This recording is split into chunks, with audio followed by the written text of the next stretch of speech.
Շարունակում ենք մեր աշխատանքը եւ այս պահին ես Ամեկ Պլյուսի տաղավարում կզրուցեմ պատմաբան Հրանտ Տեր-Աբրահամյանի հետ։ Հիշեցնեմ նաեւ, որ մեր հարցազրույցները Ամեկ Պլյուս կայքում տեղադրվելուց զատ հեռարձակվելու են Գյումրիի Ցայգ, Վանաձորի Լոռի, Գեղարքունիքի Գեղամա եւ Ալավերդիի անկյուն գումարած 3 հեռուստաընկերություններով։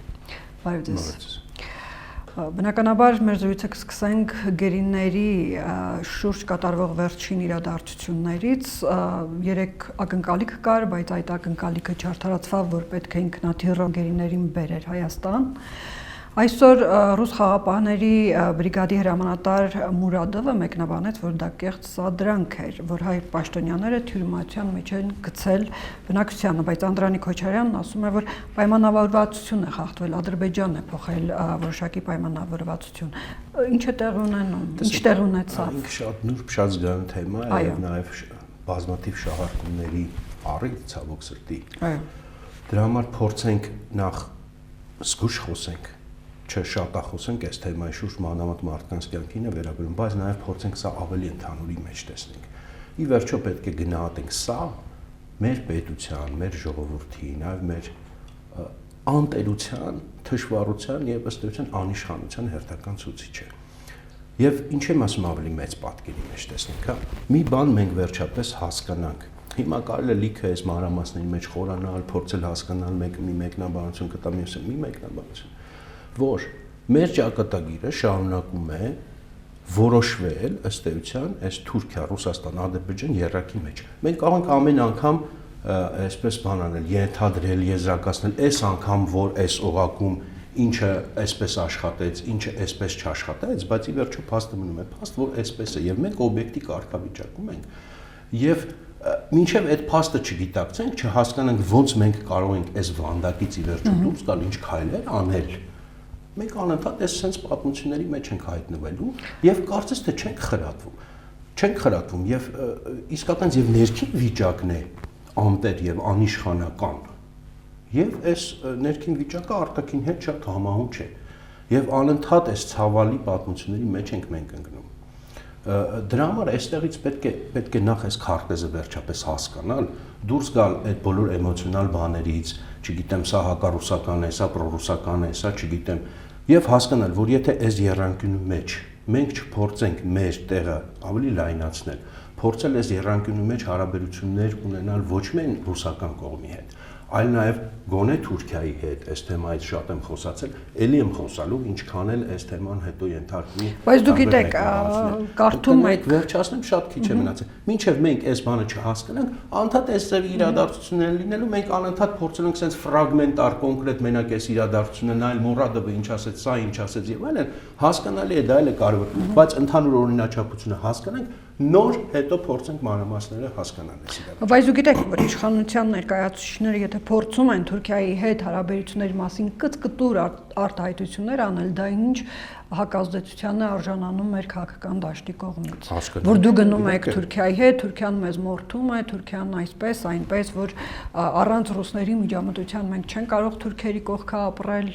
Դե տեսեք, բնական է, որ այդ թեման պետք է այդպիսի հակազդեցություն ստանա, բայց քաղաքական գործիչը, ընդհանրապես քաղաքական գործունեությունը նրա համար է, որ եթե ինքը մի բան, մի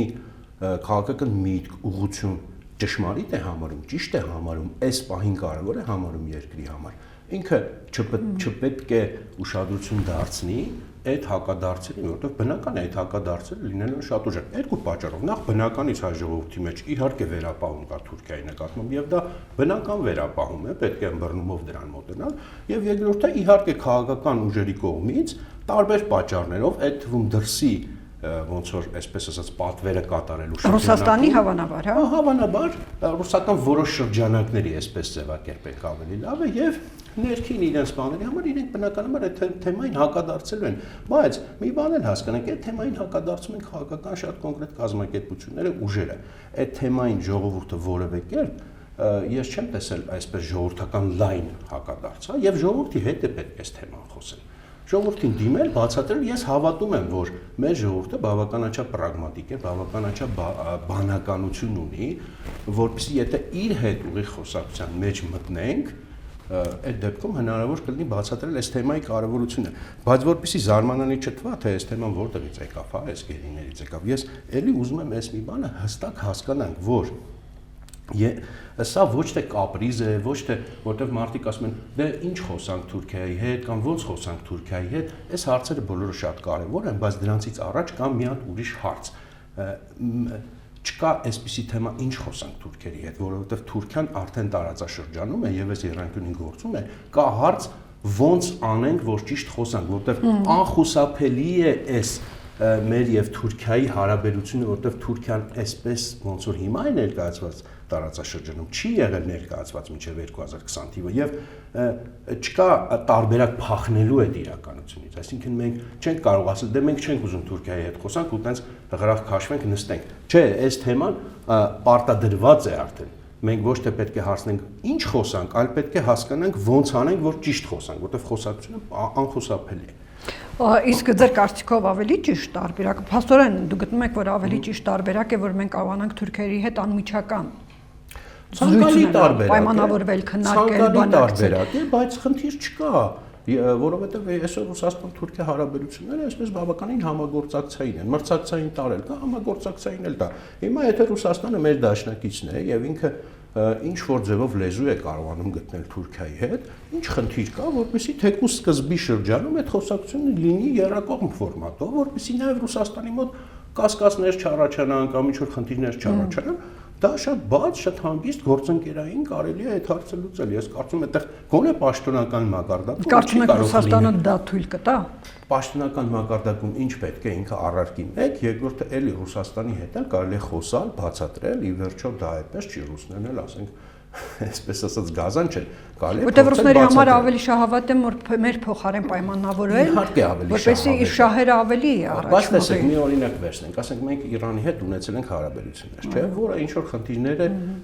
միաժամանակ Իրանը խնդիրներ է ունեցել, ասենք Ամերիկայի Միացյալ Նահանգների հետ, բայց մենք կարողացել ենք ինչ որ ձևի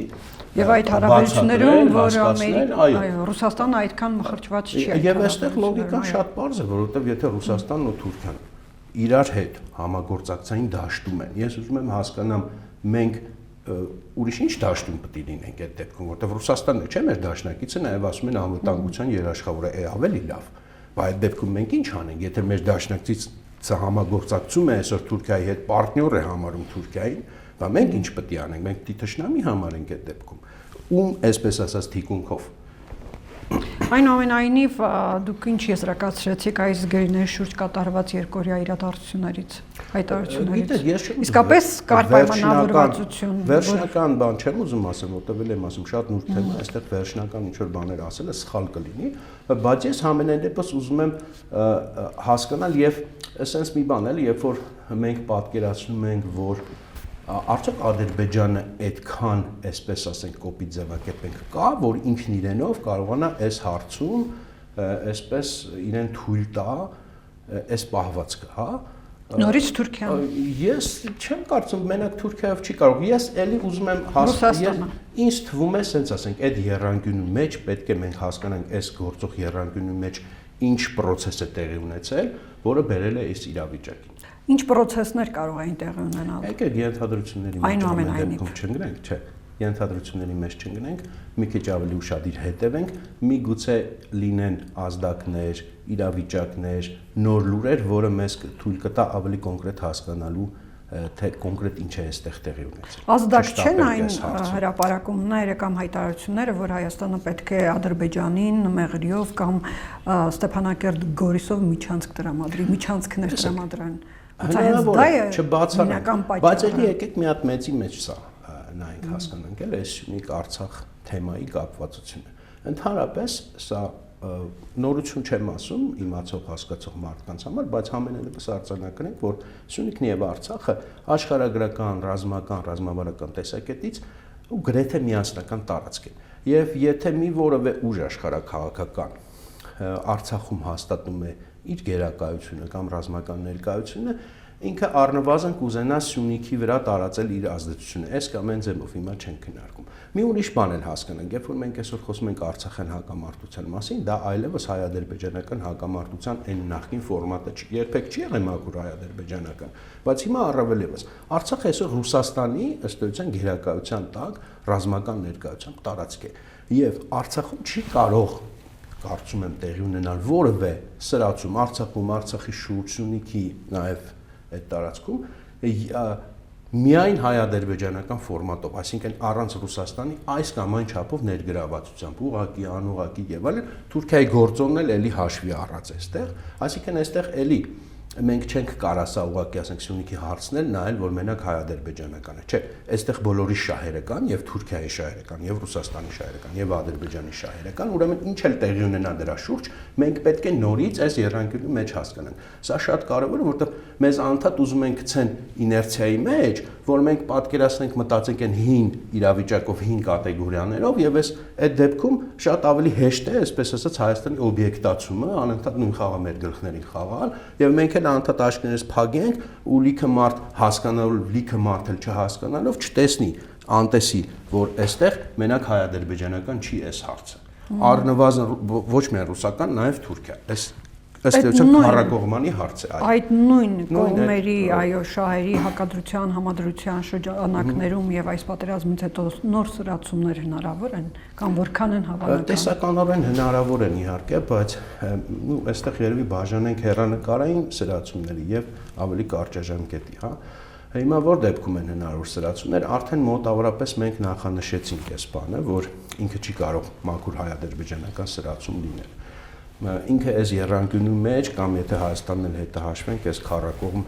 հարաբերությունների մեջ պետք է դիտել։ Պետք է նախ հասկանանք Ռուսաստանը ինչի է մտել Ղարաբաղ իր զինված ներկայությամբ։ Հաստատ չի մտել ինքը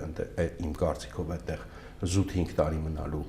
հեռանկարով, ավելի երկար հեռանկար է տեսնում, հաստատ չի մտել որպես տուրիստ, որտեղ եթե ինքը մտել է Արցախ, դրա տրամաբանական շարունակությունը եւ դրա հենց բուն նպատակը պետք է լինի ավելի ծավալել իր ազդեցությունը այսօր Կովկասում, այդ թվում Բաքվի ուղղությամբ եւ ինչու՞ ոչ նաեւ Երևանի ուղղությամբ։ Հիմա Երևանի հարցը մի կողմ թողնենք որքանով 100%-անոց այս պահին վերահսկելի է, բայց Բաքվի ուղղությամբ լուրջ process-ներ կան եւ ամենենեւս Ադրբեջանի ԵԱՏՄ մտցնելու այս թեման ինքը անընդհատ կա այս կոնտեքստում, հա։ Հիմա սրանից արդեն կախված թե այդ կոնկրետ պահին դեպի որտեղ այսպես ասենք, հա, ծավալվելու հարցը պետք է լուծվի, կարելի է սպասել որոշակի սրացումների, տեղական բախումների, չգիտեմ, սադրանքների, այլ եմ ասում, կախված իրավիճակից, օրինակի համար։ Դա եթե կապված է, ասենք, չգիտեմ, դեպի Բաքու, այսպես ասած, ծավալվելու, հա, ուղղության հետ, դա կարող է լինել, ասենք, ու շատ կոպիտ ձևակերպեմ, հա, հայերին ոնց որ ադրբեջանցիների դեմ այսպես օգտագործելու հետ եւ հակառակը եթե Հայաստանի ինչ որ ներքին խնդիրներ է պետք լուծել, եթե տեսնում են ինչ որ ներքին խնդիրներ, հակառակ տարբերակով կարող է լինել, լայնածավալ բանի մասին չեմ ես այս պահին ասում, այլ ավելի տեղական ինչ որ այսպես ընդհարումների օրինակ, հա։ Մյուս խնդիրը որ կա խաղաղապահ զորքը, քանի որ այնտեղ ինքը պետք է իր առաքելությունը արդարացնի, այսինքն այդտեղ պետք է ինչ որ մի լարվածության չափ պահպանվի, որպեսզի արդարացվի, թե ինչի է այդտեղ խաղաղապահ զորքը։ Այս կոնտեքստում էլ էլի տեղական ինչ որ սրացումներ եւ այլն, ես կարծում եմ, եթե գտնեն որ պետք է, կարող է լինել, հա։ Եվ այս որպեսզի արդարացվի, հա, Ռուսաստանի ներկայությունը։ Տեսեք, ես որ ես ամեն ինչ ասում եմ, մարդիկ նեղվում են, ասում են դու հակառուսական բաներ ես ասում։ Ու նախ ասեմ, որ Ռուսաստանը քանի միլիոն, 160 միլիոն բնակչություն ունի, 160 միլիոն պաշտպան ունի, այդ Հայաստանի մի 2-3 հատ պաշտպանը իրան շատ բան չեն տալիս, ավելի լավ է մեր երկրի մասին մտածեն։ Երկրորդը սա ոչ թե հակառուսականական, պրոռուսական, սա ուղղակի այն օբյեկտիվ իրողություններն են, որ Ռուսաստանը չլներ ուրիշ մեծ տերություն լիներ, ուզում է ասենք, չգիտեմ, դա շվեդական խաղաղապահ զորք լիներ, էլի նույն խնդիրը լինելու էր, որովհետև խաղաղապահ զորք որպես այդպեսին չի լինում, դա ինչ որ մի երկրի զորք է, որը լուծում է այդ երկրի քաղաքական խնդիրները։ Եվ բնական է, որ ասենք, եթե ինքը համարել է ճիշտ իր ներկայությունը այդտեղ զինված ունենալ, ինքը պետք է դրա արդարացումն էլ նույնպես գտնի։ Սա ոչ թե ելեմ կրկնում հակառուսական է, այլ սա ուղղակի օբյեկտիվ այն բաներն են, որը մենք պետք է հաշվի առնենք մեր սեփական անվտանգության համար, որտեղ դա մեր կյանքերին է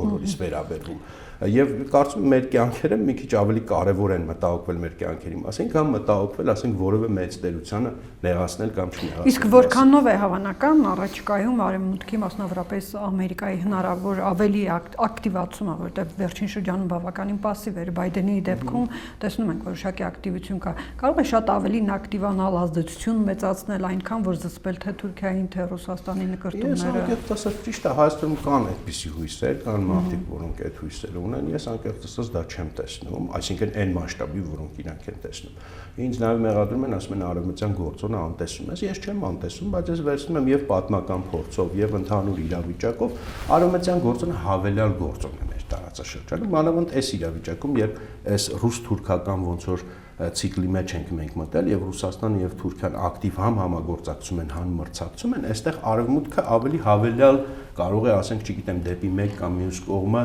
այդ ուժի կշիռը թեքող լինել, բայց ոչ ինքն իրանով ինձ թվում է վճռական գործոն։ Հա մենք տեսնում ենք, որ Ռուսաստանի եւ Արևմուտքի հարաբերությունները, Ամերիկայի ավելի շուտ հարաբերությունները, հա եւ կոլեկտիվ Արևմուտքի նորից մտնում են ել ավելի լարման փուլ, հա հայտարարություններ են տարբեր լինում եւ այլն, բայց ես դրանից առանձնապես շատ չեմ ուրախանում, որտեղ այդ լարվածությունը մեր նման փոքր ազգերին շատ մեծ օգուտ չի բերում եւ ես չեմ կարծում, որ մենք պետք է խաղադրույքը դնենք նրա վրա, որ հեսա,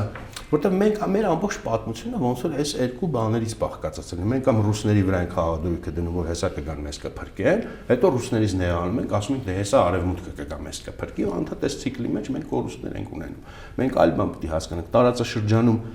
որ պետություններն են ռեալ մնայուն ուժեր։ Մեկը Ռուսաստանն է եւ մյուսը Թուրքիան է, այս պահին նաեւ կա Պարսկաստանը։ Այս ռեալ ուժերի հետ մենք պետք է նախ փորձենք հասկանալ ինչ ենք անում, հարաբերվում, որտեղ նրանք այստեղից գնացող չեն, հələ նույնիսկ Ռուսաստանը կարող է մի օր գնալ, բայց Թուրքիան եւ Պարսկաստանը այստեղ արմատավորված են,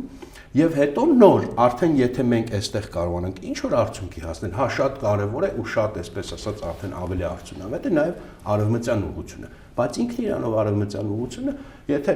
դա այդ օրինակներն էլ կան, էլի նույն Վրաստանի օրինակը, Ուկրաինայի օրինակը, ասինքն արևմուտքի հիմա էլ թիկունքով ռուսների դեմ կռվենք, ոնց որ ռուսների թիկունքով փորձում ենք թուրքերի դեմ կռվել, նույն պատմությունն է, նույն կորուստների պատմությունն է ստացվում։ Տեսեք, այս դեպքում էլ օրինակ ասում են Թուրքիան ունի իր վաղեմի պան-թուրքիստական ծրագիրը եւ դրա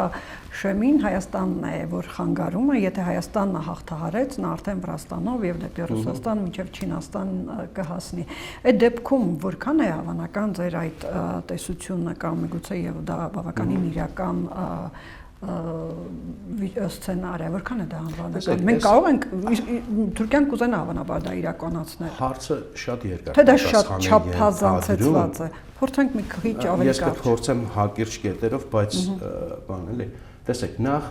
երբ որ ինձ փոքրուց է իմ մոտ այդ բանը, երբ որ ասում են այ Թուրքիան պանթուրքիստական բան ունի ու Հայաստանն է դրա ոնց որ բարիերը, ես նայում եմ քարտեզին ու ուզում եմ հասկանալ, այդ օրինակի համար Թուրքիա, Ղազախստան, այդ եկամեծ, հələ այդ երկուսն է մենակ վերցնում, հա, ունդեղ Ուզբեկստան, բան չեմ։ Այդ եկամեծ կներեք sense բան արտահայտությունը Գոնդորա պետությունների մեջ է։ Այս փուճուրիկ, այս Հայաստանը, այդ ինչ բարիեր է, էլի։ Ոնց կարա բարիեր լինի։ Կամ մենք ոնց ենք պատկերացնում, որ մենք կարող ենք ուրեմն այս եկամեծ ուժերի միջև մի հատ խոչընդոտ լինել, մենք այդքան կանք, կամ դա լավ է մեզ համար, դա տենց հպարտանալու բան է, բարձա որ դա նշանակում է մի բան,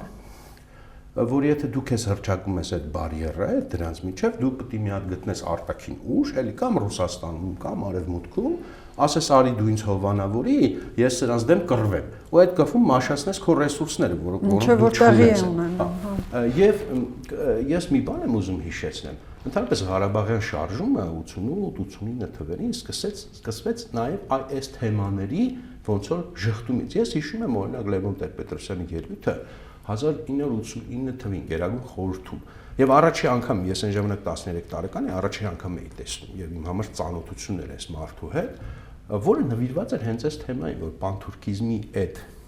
ոնց որ բանը, թեման, որով մեզ փորձում են անդադ վախեցնել, դա այդքան էլ այդպես չի։ եւ Հայաստանը կարող է լինել անկախ պետություն ըստ էության հիմնավորումը անկախ պետության այդտեղից էր գալիս, որտեղ այն ժամանակ ոնց էին ասում, եթե անկախ Հայաստան լինի, միանգամից այդ պանթուրքիզմը կգա, մեզ կուտի ու մենք անկախ լինել չենք կարող։ Եվ Ղարաբաղի շարժումը դա հիմնավորեց եւ Լևոն Տեր-Պետրոսյանը եւ Ազգեն Մանուկյանը, նաեւ Ռաֆայել Իշխանյանը, իրանք այն ժամանակ այս թեզն էին հիմնավորում։ Եվ մեր սերունդը իրանց այդպես է հիշում եւ իրենցից այդ է սովորել, եւ սա մեր անկախ պետության հիմքում է ընկած այս գաղափարախոսությունը։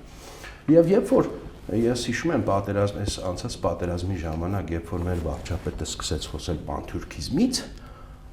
այդ վտանգից ես հասկացա, որ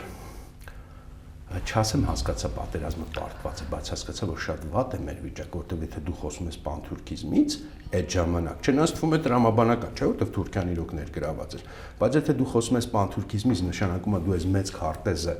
քաղաքական եւ ռազմական չես ընկալում, որի մեջ դու ես, դու համբարտված ես, ամեն միանգամից դու ըստեյության քո անկախությունից հրաժարվում ես։ Այդ եթե պանթուրքիզմ, ուրեմն անկախ Հայաստան լինել չի կարող, մտնենք միանգամից Կրասնոդարի Մարս։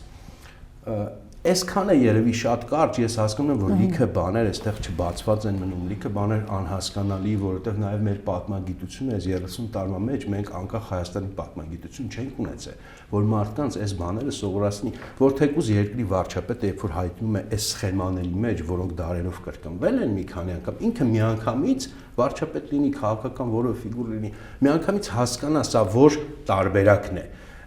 Իսկ քաղաքական գործիչները վերարտադրում են այն ինչ որ պատմության դասագրքերում իրենց սովորացրել են, իսկ այդ պատմության դասագրքերը գրվել են որոշակի տեսակետից, կոնկրետ մեր դեպքում այդ տեսակետը այն է եղել, որ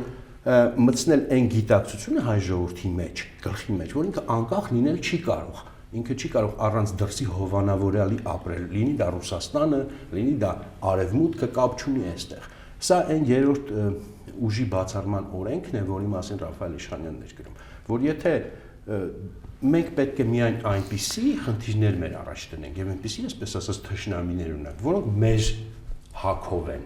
ոչ թե ենթադրում եմ, որ մենք Թուրքիային մենք չենք կարող դիմադրել։ Դրա համար անլուրջ է, երբ որ չենք կարող մենք Թուրքիային որպես թշնամի ունենալ, այդ դեպքում ճիշտ կլինի, որ հարաբերվենք, շփվենք նրա հետ։ Տեսեք, ես հասկանում եմ, երբ որ մարդիկ ասում են թշնամի, սովորական մարդիկ, իրենք նկատի ունեն ատելության այդ էմոցիան, որը լրիվ հասկանալի է, ոչ մեկ Հայաստանում Թուրքիային չի սիրում ու չի կարող սիրել։ Անբնական կլինի։ Հենց մեկը ես իմ վրա եմ վերցնում, ասենք ես ինչի համար պետք է այդ պետությանը, ասենք, լավ վերաբերվեմ, բայց քաղաքական թշնամությունը այլ բան է, քաղաքական թշնամությունը նշանակում է դու նպատակ ես դրել, ծնկի բերել, հաղթել եւ նույնիսկ ոչնչացնել քո թշնամուն։ Էդա չէ, բայց դու հիմա այդ պայքարի մեջ ես Թուրքիայի մեջ եւ կարող ես դա անել, եթե չէ, ուրեմն քաղաքական թշնամությունը թողնում ենք մի կողմ։ Էմոցիան լրիվ ուրիշ բան է։ Ես որքան հասկացա, դուք հույս չունեք, որ գործող իշխանությունները ընկալում են եւ ապագա իրենց քաղաքական գործունեության մեջ ըստ այդմ կշարժվեն, հատկապես որ խորհրդարանական արդար ընտրությունների դեպքում թե իշխանությունը, թե ընդդիմությունը տրամադրվածություն կարծիք ունի, որ նորից այս իշխանությունը կարող է հաղթել կամ գոնե ամենաշատ ձայներ ինքը տանել։ Ինչ նկատորեք չեն ընկալում այս Ձեր այդ այո, եւ Թուրքիայի անկախ լինելու ավելի երրորդ ուժին բացառելու շատ sense դանդաղկոտությամբ ինչ որ նշաններ տալիս են, դե աչքով չտանք, հիմա ասենք գիտեք ինչ, երբ որ ամեն դեպքում ճիշտ ուղղությամբ սկսում են խոսել, թեկուզ շատ ուշացած, այդ դեպքում պետք է մի քիչ sense հանգիստ թողնել, սպասել տեսնել ուր են տանում։ Մեծ հույսեր ես չունեմ, գիտեք ինչ իմաստով, որ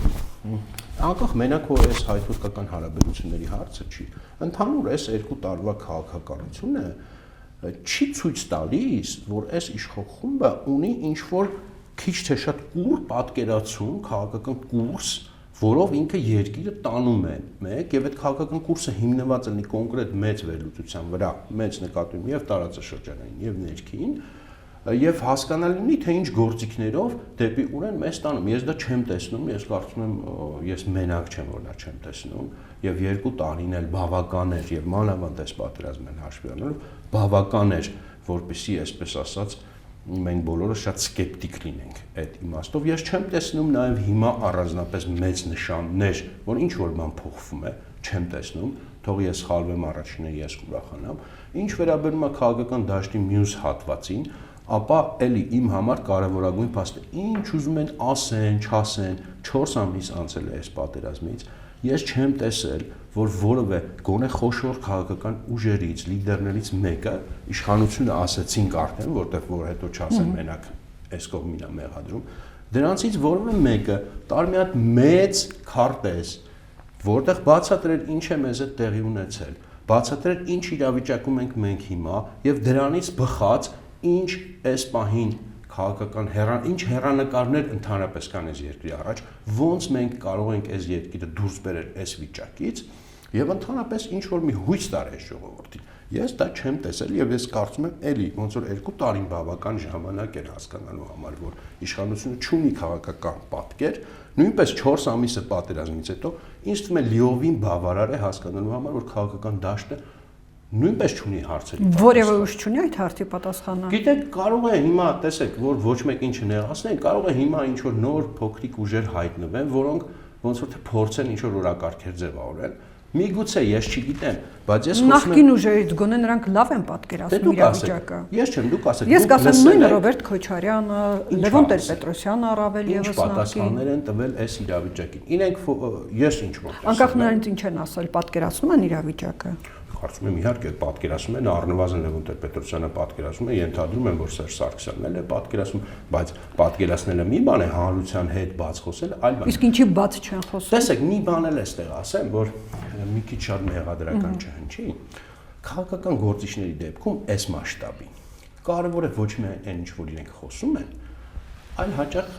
այն ինչի մասին իրենք լռում են, հենց լռությունն է կարևոր եւ այս լռությունը հաճախ պետք է կարողանալ կարդալ։ Այդ թվում է այդ քաղաքական գործիչների կողմնակիցների։ Կարող եք եւ ինչ է կարդում։ Գիտեք, ի վերջո այդ մասշտաբի գործիչը շատ բաներ կա, որ չի կարող ասել։ Դա հասկանալի է, բաց տեքստով շատ բան չի կարող ասել այս իրավիճակի մասին։ Ես կարող եմ շատ բան ասել, ես այդքան պատասխանատվություն չունեմ։ Այդ մարդիկ չունեն։ Եվ եթե տեսեք, եթե դուք տեսնում եք, որ նման մասշտաբի քաղաքական գործիչը, որին բնորոշ չի նման իրավիճակներում չտալ, ասենք, մեծ վերլուծական պատկերներ, հա, եթե ինքը լռում է, արդյոք այդ լռությունը հենց ձեզ հուշում է, թե ինչի մասին է ինքը լռում։ Չէ, դա կարելի է լոգիկայով հասկանալ։ Ինչի մասին են լռում, ձեզ ինչ է։ Հենց այս իրավիճակների մասին, որոնք մենք խոսում ենք, այս իրավիճակները չեն կարող այդ մասշտաբի գործիչների կողմից բացահայտվել, եւ այդ իրանք լռում են, որտեղ այդ մասշտաբի գործիչը երբեք կեղծ վերլուծություն չի ցույց տա, որտեղ կարող է հանրության անդամներից գալի մասը չհասկանան, որ դա կեղծ է, բայց լուրջ մարդիկ կհասկանան եւ որն է լռելու պատճառը։ Լավ, այդ դեպքում որն է լռելու պատճառը։ Ես կարծում եմ պատճառներից մեկը հենց դա է, որ ասենք այդ մարդիկ չեն կարող պարզապես շատ բաներ բացել այս իրավիճակում եւ արտաքինի հետ կապված եւ ներքինի հետ կապված, բացի այդ իրենք հիմա ոնց որ թե ավելի կոնկրետ քաղաքական, ներքաղաքական նաեւ այս կոմբինացիաների մեջ են եւ այդ դեպքում նույնպես դժվար է հանդես գալ այն այսպես պատրիարխի դերից, որը ժողովրդին բացում է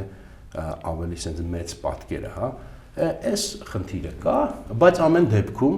սա չի արդարացնում, որտեղ լավ կարող է այդ իմ ասած ամենաբարձր կլասի գործիչները կարող են լռել, բայց մենակ իրանք չեն դաշտում եւ սա արդարացում չի քաղաքական դաշտի մնացած մասի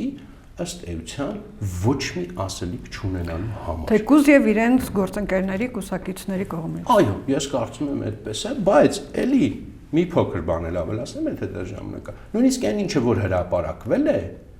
էլի եթե ուշադիր կարդաք, շատ բան կհասկանաք։ Ես իրոք զարմանում եմ, որ հենց մարդիկ չեն կարդում։ Ասենք օրինակ լավ Լևոն Տեր-Պետրոսյանի անունը տվեցինք, մի հատ վերջերս բան հրապարակեց, չէ՞, մեջբերումների, այսպես ասած, ծաղկակա։ Լավ, Հրանտին մի լսեք։ Ռուսաստանն է հիմնականում, հա, Ռուսաստանի ձեռքում է բանալին, Ղարաբաղյան, այո։ Ես ոչինչ չեմ, ես ասում եմ ընդհանրապես կարդացեք, Հրանտին մի լսեք, ասեք Հրանտը, բանա, չգիտեմ, ոչ մեկին մի լսեք, պարզապես այդ մարդու գրածները կարդացեք եւ ձեր եզրակացությունները արեք այս իրավիճակի մասին։ Համաձայն եք դուք նրա հիմնական այն մտքի հետ, որ Ղարաբաղյան լուսման բանալին Ռուսաստանի ձեռքում է։ Բայց դա կներեք այնքան ակնհայտ փաստ է, ես զարմանում եմ, դա ընդհանրապես քննարկելու հարց է Հայաստանում, ասենք, ինչ կա ավելի ակնհայտ։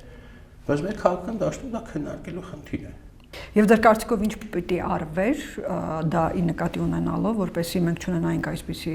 այդ առանձին խոսակցություն է, Արմեն ջան, այդ մի կարդանով չեմ պատասխանի։ Դա ամեն դեպքում մի քանի չէ, դա պիտի առանձին խոսանք, եթե այդ թեմայի մասին ենք խոսել, որովհետև այստեղ լիքը ծուղակներ կան, լիքը հեշտ թվացող ճանապարհներ կան, որոնք այդպես չեն։ Համենայն դեպս որպես էլի քաղաքական քայլերից մեկը նշեմ, չնայած հասկանում եմ, որ նշելու եմ ու հետո չեմ կարողանալու բացատրել թուրմբռնումներն առաջին, բայց պատերազմից առաջ այդ 2 ամիսը Թուրքիայի հետ ինչ որ մի կոնտակտի դուրս գալը կարող էր իմ կարծիքով պատերազմը գոնե հետաձգել, եթե ոչ խուսափենք, գոնե հետաձգենք, բայց կան մարդկանց թվում է, որ կան հեշտ լուծումներ, օրինակի համար այդ նույն թեման, որ դե պետք էր գնալ ստորագրել, չէ՞, թվում էր, որ դա լուծում է, բայց այստեղ այնքան լիքը հարցեր ու ծուղակներ կան, որովհետև զուտ հանձնվելը որպես կանոն լուծում չի լինում եւ ըստ էության ճիշտ է մենք ունեցանք պատերազմ զոհեր, դա հասկանալի է, բայց մեծ հաշվով այն ինչը որ պետք է ստորագրվեր, այն լոգիկան որ պետք է ստորագրվեր, ինքը հիմա կա, ինքը հիմա գործում է, բայց փաստացի մենք ինչ ենք տեսնում, դա չի բերում տևական խաղաղության, տևական կայունության, տարածաշրջանում անկայուն է մնում իրավիճակը։ Հակառակը թվում է թե հաջորդ բախումը շատ ավելի շուտ կարող է լինել։ Բայց կոնֆիգուրացիան էսա, չէ, այն ինչը որ առաջարկվում էր այդ թղթով։ Հիմա դրա համար եմ ես ասում, չշտապենք, սա շատ մեծ առանձին թեմա է եւ շատ ծուղակներ կան։ Մարդկանց թվում է որ հեշտ ճանապարհներ կան, այդքան հեշտ չի ամեն ինչ։ Մենք ձեր կարծիքով կարող ենք խուսափել Հադրութի եւ Շուշիի հանձնումից։ Դե տեսականորեն իհարկե ամեն ինչից էլ կարող ենք խուսափենք, բայց մենք հիմա սա խոսում ենք տեսականորեն, օրինակի համար տեսեք։ Նկատի ունենալով այն, որ Սերժ Սարգսյանը նախկինում ասում էր, որ մենք համաձայն էինք հանձնել այդ շրջանները, բայց Ալիևը չհամաձայնեց, ավելին էր պահանջում։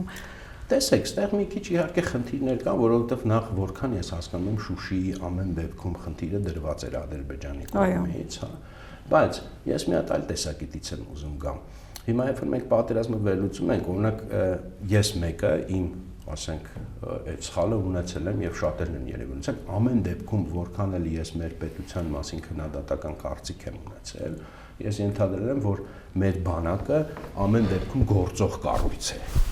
Հիմա ես չգիտեմ, ես հիմա էլ չեմ ուզում վերջնական գնահատական տամ, որովհետև դա մեծ ու եւ մասնագիտական։ Բայց պարզվեց, որ շատ թերություններ ունեցել են։ Դեպս խնդիրներ շատ լուրջ եղել են մեր պաշտպանական համակարգում, հա։ Մենք դա նախապես չենք իմացել, բայց այստեղ ուրիշ ավելի կարևոր բան կա։ Ընդհանրապես պատերազմները չեն հաղթվում միայն ռազմական միջոցներով։ Բանակը կարևոր է, բայց բանակը չի, որքան էլ զարմանալի է, բանակը չի հաղթում եւ պարտվում պատերազմները քաղաքականությունն է։ Հիմա երբ որ ես տեսական ասում եմ, այո, տեսականորեն կարող ենք պահենք, այդ տեսականորենը ենթադրում է, որ գոնե 2018 թվականից, գոնե մինիմումն եմ ասում, պետք է քաղաքական մի հատ կուրս լիներ, որը առնվազն հասկանար դեպի ուր է այս ամեն ինչը գնում։ Իսկ դա հասկանալու համար ընդհանրապես պետք էր հասկանալ, որ 2016-ի ապրիլյան պատերազմը ազդանշան էր, պատահականություն չէր, ինքը չավարտվեց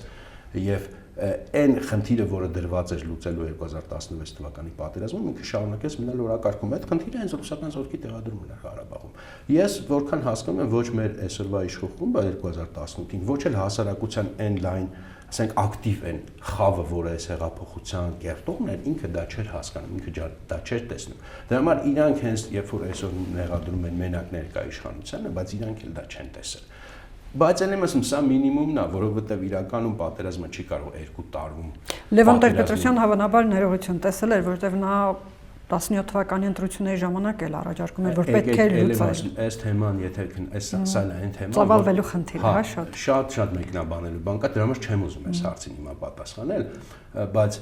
ել եմ ասում 2 տարում չի հնարավոր չի պատերազմը հաղթել կամ շայլ 2 տարվա կտրված քաղաքականության կտրվածքով պետք է ավելի հետ գնանք եւ հասկանանք ի վերջո մեր պետության կառուցման ամենասկզբից օրինակ մենք պետություն կառուցել ենք, որը պետք է պատրաստ լինի պատերազմի, ես դա չեմ տեսել։ Մենք մեզ ռազմական կրթություն նորմալ ըստեյության չենք ունեցել։ Եվ երբ որ ասում են պատրաստ պատերազմի, սա նշանակում է նաեւ պատրաստ խաղաղության, որովհետեւ չի կարող պատերազմ եւ խաղաղություն առանձին գոյություն չունեն։ Դրանք միասնական համակարգ են պատերազմ եւ խաղաղությունը, մեկը մյուսից է բխում։ Եվ եթե դու պատրաստ պետություն չունես, որը պատրաստ է իր համակարգերով բոլոր կրթականից մինչև, չգիտեմ, մշակութային պատերազմի, դու նաև ունես պետություն, որը ըստ էության խաղաղության էլ պատրաստ չի։ Որովհետև խաղաղությունը գալիս է նաև այդ գիտակցումից, որ հակառակորդը թշնամին պետք է տեսնի քո ուժը, երբ որ ինքը տեսնում է քո ուժը, ինքը քո հետ է պարզ բաներ եմ ասում, բայց այս պարզ բաներից էլ մեզ մոտ այսօր չեն խոսում, որովհետև շատ ձեռնտու է վերցնել մի հատ պրիմիտիվ վարկած այս պատերազմի հաղթանակ եւ պարտության առաջ քաշել հանրության առաջ եւ այս պրիմիտիվ վարկածով առաջ տանել սեփական քաղաքական շահերը, բայց դա հերանեկար չունեցող է։ Դա այսօր կանցնի մի չգիտեմ, այս ամեն ինչը այս աղմուկը կնստի, փոշին կնստի, կգա լուրջ վերլուծության ժամանակը եւ այսօրվա այս պրիմիտիվ վարկածները շատ արհամարված վիճակում են լինելու հետադարձ հայացքով արդեն եւ մեր սերունդներն էլ այսօր երբ որ նայելու են տեսնելու ով ինչա խոսալու, այս կարևոր բան է, էլի պատմության մեջ էլ պետքա մի քիչ նայենք։ Իրանք չեն հարցնելու դու որ կուսակցության կողմից էիր, դու ինչքան էիր քննադատում իշխանությանը կամ ընդդիմությանը, իրանք հարցնելու են տեսնեն այս մարդը Հայաստանի կողմից է, թե Հայաստանի կողմից չէ։ Եվ այդպես են գնահատելու, ոնց որ մենք 1920 թիվն ենք գնահատում։ Մենք չենք նայում այնտեղ ով էր դաշնակ, ով էր հնչակ, ով էր ինչ, ասում ենք լավ Հայաստանի վրա հարձակվեցին։ Դու այդ պահին Հայաստանի կողմից էիր, թե ասում ես դե գիտեք ինչ դաշնակների կառավարությունը շատ վատն է, իրանք են մեղավոր, հա, էլի վատները էլի իրանք էին մեղավոր, բայց քո երկրի վրա են հարձակվել։ Դու ում կողմից էիր։ Այս հարցն են տալու մեր մասին, то 100 տարի անցել չէ, 50 տարի անցել, 20 տարի անցել։ Այս կտրվածքն էլ հաշվի առնենք այսօր երբ որ խոսում ենք։ Եկեք մի փոքր էլ շատ կարճ անդրադառնանք ներքաղաքական զարգացումներին, ինչպիսի նախընտրական դասավորություն կամ հետընտրական արդեն վիճակ եք պատկերացնում։ Դե նախընտրական դասավորությունը այս պահին դեռ շատ շուտ է խոսել, որտեղ կոնկրետ գրեթե ոչ ոք չի հայտարարել ինչ ֆորմատ։ Կամ ինչ զարգացումներ։ Հա, դաշինքների մասին նույնիսկ քննարկումներ կան եւ այլն։ Բայց ես կարծում եմ այդ ամեն ինչը այդքան կարևոր չի, որտեղ էլի իմ համար կարևորը այս ընտրություններում ինչ օրակարգ է գերակայելու, ինչ են քննարկելու։ Իհարկե շատ մեծ կասկած կա, որ էլի նույն պրիմիտիվ հեշտ ճանապարհով են գնալու, ասենք անհոդաբաշխ մի կողմից ասենք ասելու են, չգիտեմ, սրանք դավաճան են, նրանք էլ ընդդից պատասխանել են, որտեղ իրանց համար ամենահարմար ֆորմատն է դա, երբ որ դու բովանդակային չես քննադատում, շատ հեշտ է նույն ոճի պատասխան ստանալ եւ այսպես սցենարը գծել էս արճակատման սցենարով գնալ մինչեւ ընտրություններ, ընտրություններում դե ասենք բաների այդ ոնց որ ռեյտինգային այդ հարցումների տվյալները բոլորն էլ ունեն, բոլորն էլ մոտավորապես երևի պատկերացնում են, ճիշտ է մի քիչ էսկոմ, մի քիչ այնկոմ կարող է հավաքեն, ինչ որ ուժեր կարող է մի քիչ ավելի ստանան, քան այս պահին ունեն ըստ հարցումների, բայց ես ենթադրում եմ այդ պատկերը բոլորը ունեն գիտակցում են, ուրեմն ինչ պետք է հաշվարկած լինեն, ամեն դեպքում անհանգստություն որոշակի ունեն, որ ընտրությունների օրը փորձեն այսպես սադրել, փորձեն ինչ որ լարվածություն ստեղծել, որպեսզի նաև հետընտրական գործընթաց կարողանան ծավալել, այդպիսի անհանգստություն ունեմ, չասեմ վստահ եմ, բայց անհանգստություն ունեմ, կարծես նաև դրա հիմնավորումներն էլ ինչ որ չափով տրվել են արդեն, եւ միգուցե չգիտեմ, այս բավականին անդուր փուլերով էլի անցնենք, ես մի բանից եմ մենակ անհանգստանում, որ մենք եւս 2 ամիս ժամանակ կկորցնենք անպտուղ թեմաների, անպտուղ խոսակցությունների վրա, անպտուղ արճակատումների վրա, նորից չենք նկատի, կանտեսենք ինչ է մեր շուրջը կատարվում եւ նորից հետո ինչ որ անակնկալների առաջ կկանգնենք եւ կասենք, «Ո՞ց ոնց եղավ»։ Իսկ Հայաստանի քաղաքական դաշտում կամ ընտրությունների մասնակցող կուսակցություններից ուժերից որևէ մեկը ունի ձեր ասած այդ տեսլականը, պատկերացնում է այդ ամեն ինչը եւ հաղթելու դեպքում կարող է տանել, որ ընտրողը համոզված լինի եւ ընտրի գնա ընտրության։ Այս պահին ես ինքս փորձում եմ նախ ինքս ինձ համար։ Դուք ձեր համար դու գնալու եք ընտրությանը կամ։ Բայց ես մի բան եմ տեսնում։ Նախ մի հատ ուրիշ հարց կա։ Նույնիսկ եթե ինչ որ փոքր խմբեր կան, փոքր քաղաքական խմբեր, որոնք ինչ որ ճիշտ ուղղություններով են փորձում տանել խոսակցություն, որ նախ այդքան էլ լսելի չի դեռ։ Հա պետք է հատուկ ուշադիր հետևես։ Համենայն դեպս մի բան, ես զարմանում եմ, որ մի բան չեն գիտակցում, որ եթե այդ բոլոր փոքր խմբերը չմիավորվեն, առանձին ընդհանրապես որոնք են դրանք։ Չեմ ուզում հիմա անուններ տամ, ասենք այն խմբերը, որոնք ոչ այս իշխանության դաշտից են, ոչ էլ այն ավանդական այս պահին, ասենց ասած ընդդիմության դաշտից, բայց շատ փոքր են դեռ այդ խմբերը, որովհետև լուրջ հայտ չեն ներկայացրել դեռ, եւ եթե այս պահին, որտեղ ես որքան հասկանում, տրամադրվածություն կա, շատերի մոտ ասենց առանձին գնանք ու մենք դա անլուրջ է իմ կարծիքով եւ Հայաստանի ընտրողը շատ լավ հասկանում է, որ դա անլուրջ է եւ ինքը ստիպված ընտրողին դնելու է շատ տհաճ իրավիճակի մեջ, կամ որ ընտրություններին չմասնակցի, կամ որ գնա երկու խոշոր ինչ որ այդ բաներից մեկին ընտրի եւ չունենա ըստեյության ընտրություն, որտեղ դա ընտրություն չի։ Ամեն ինչ չի, որ ֆորմալ ընտրություն է կոչվում, ընտրություն լինի։ Ընտրությունը պետք է համենայնպես մարդը մի հատ բովանդակային իրոք ընտրելու բան ունենա, ոչ թե ինքը գնա, էլի չգիտեմ, չարած փոքրագույն ընտրի կամ չգիտեմ մտածի սրան ընտրեմ, որ սա չանցնի։ Ես օրինակ մեկը որպես քաղաքացի չեմ ուզում այլևս այդպիսի ընտրությունների մասնակցել, որտեղ ես պետք է չարած փոքրագույն ընտրեմ, որտեղ ես պետք է մտածեմ արի սրան ընտրեմ նրա դեմ, չեմ ուզում։ Տվեք ինձ բովանդակություն, մանավանդ այս իրավիճակում, տվեք ինձ պոզիտիվ ոչ թե մոտիվացիա, ոչ թե նեգատիվ, որ ես ինչ որ մեկի դեմ քվեարկեմ, այլ որ ես ինչ որ մեկի կողմ քվեարկեմ։ Կտակ ինձ որպես քաղաքացի նման բան։ Ես կգնամ ընտրություններին կմասնակցեմ։ Չեք տա, ստեսություն, հաջողություն, ես ինքս իմ բովանդակությունը շատ լավ կարողանում եմ ստեղծել։ Շնորհակալություն զրույցի համար։ Հիշեցնեմ, որ ես զրուցում եի պատմաբան Հրանտ Տեր-Աբրահամյանի հետ։